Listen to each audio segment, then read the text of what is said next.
Good morning and happy Easter Monday.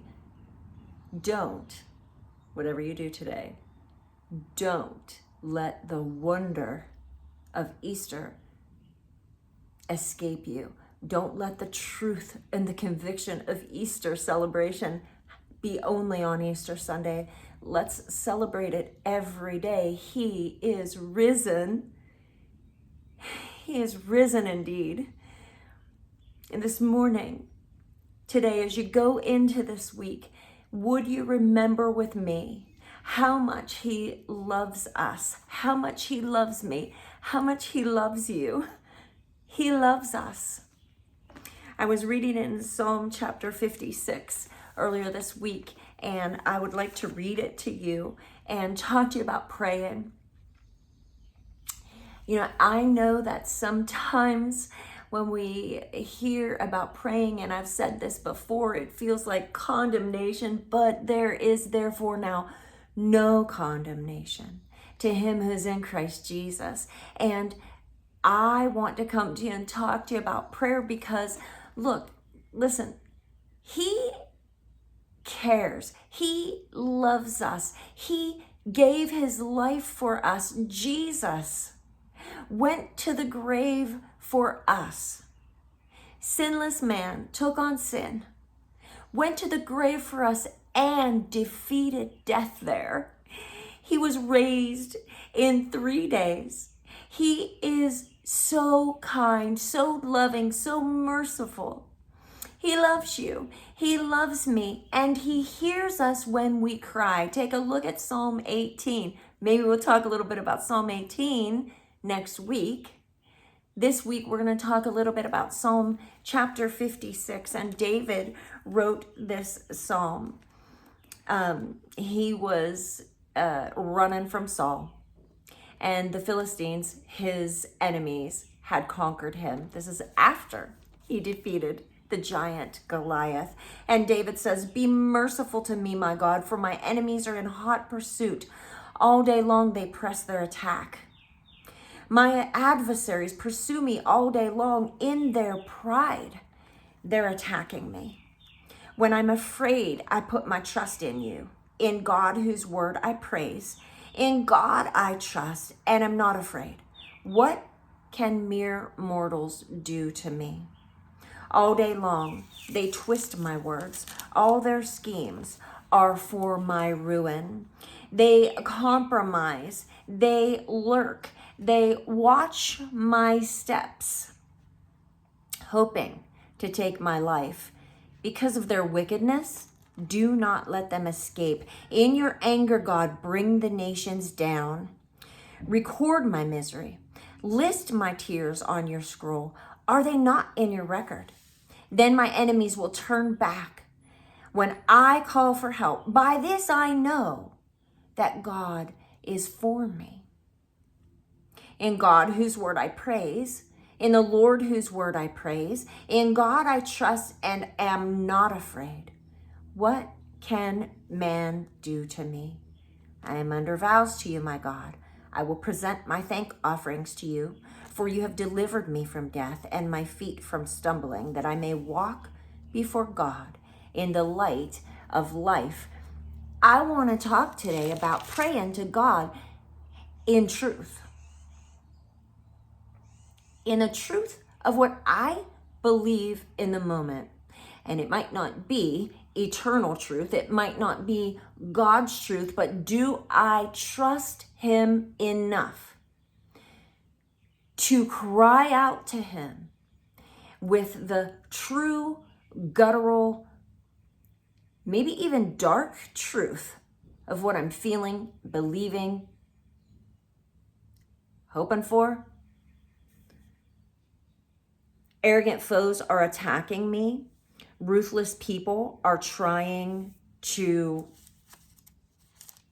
kill me.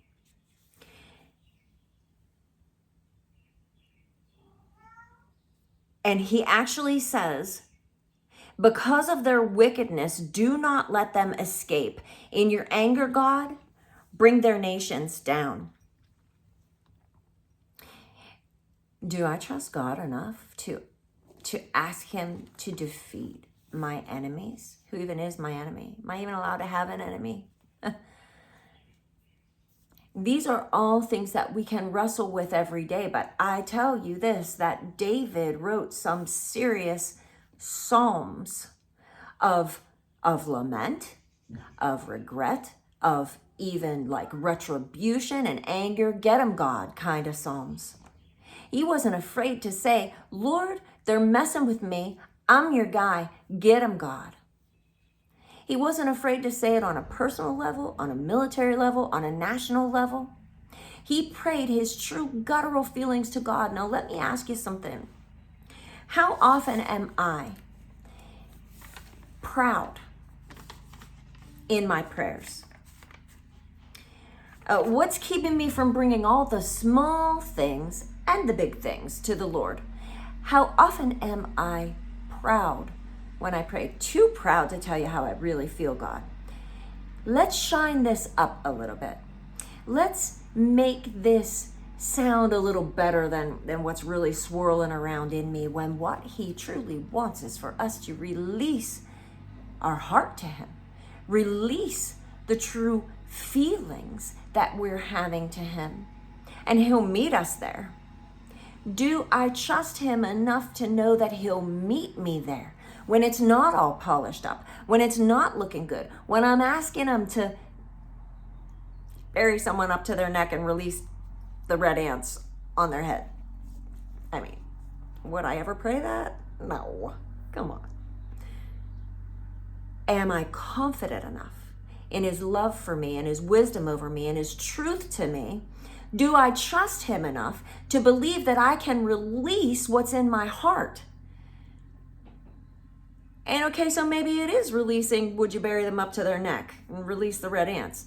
He can take that place that's empty now, because I prayed that out to him, and he can fill that place up with his healing, with his love, with his wisdom, with his answer. Maybe he'll change my heart. Maybe he'll change their heart. Maybe he'll speak truth that just stops the lie that was happening to begin with. I don't know, because he's God and I'm not. But I know this. We have to confess our pride and put down our pride and start praying the prayers of our heart. You know, is there something to be said for watching, being careful of the words of your lips? Of course, there is something to be said for that. But I pray to a God who knows every word that's on my lips before it comes out. Psalm 139, I pray to a God who knows every thought that's in my head and every emotion that's in my heart before I verbalize it. Is he safe for me to be intimate with? Do I trust him enough to talk to him? Like Moses, face to face as a man talks with a friend. I want to read to you Psalm 56, verse 8, 7 and 8, or maybe 8 and 9. From the Passion Translation. Because I want you to hear a part of the psalm about God and why I can trust him and why I can pray to him and how he can take what man meant for evil and use it for good in my life, in their life, in the nation's life, in the community's life, in my family's life, in the church's life. He works all things together for good to those who love him and are called according to his purpose. All things, the good, the bad, and the ugly. I've said it a bazillion times to y'all. In the Passion Translation, verse 8 of Psalm 56, David says, you've kept track of all my wandering and my weeping. You've stored my many tears in your bottle. Not one will be lost. You care about me every time I've cried, for it's all recorded in your book of remembrance. Did you know that God has a book of remembrance? It has your name on it. He's so intimate. He's so active in our lives. He's so relational. He writes down our needs. He writes down our thoughts. He writes down our hurts. every time we bring them to him. He catches our tears every time we bring them to him. How many times do you withhold tears because you don't want to be a baby? How many times do you withhold tears because you want to be stronger than that? How many times do you withhold tears because the joy of the Lord is your strength? And I love me some joy. But is there a time, yes, when we cry? He collects our tears. He can't collect the tears that we haven't cried. Is there a time when we speak our words? He writes them in his book of remembrance. He can't write the words that we don't speak to him. So today, as you're going into this week and you're remembering that you walk in resurrection power because Jesus is risen, remember also that when you're feeling it, tell him about it. When it's hurting you, cry about it. He's trustworthy. He catches every tear. He records every word in his book of remembrance about you. He loves you. He loves me. And it's going to be a great day.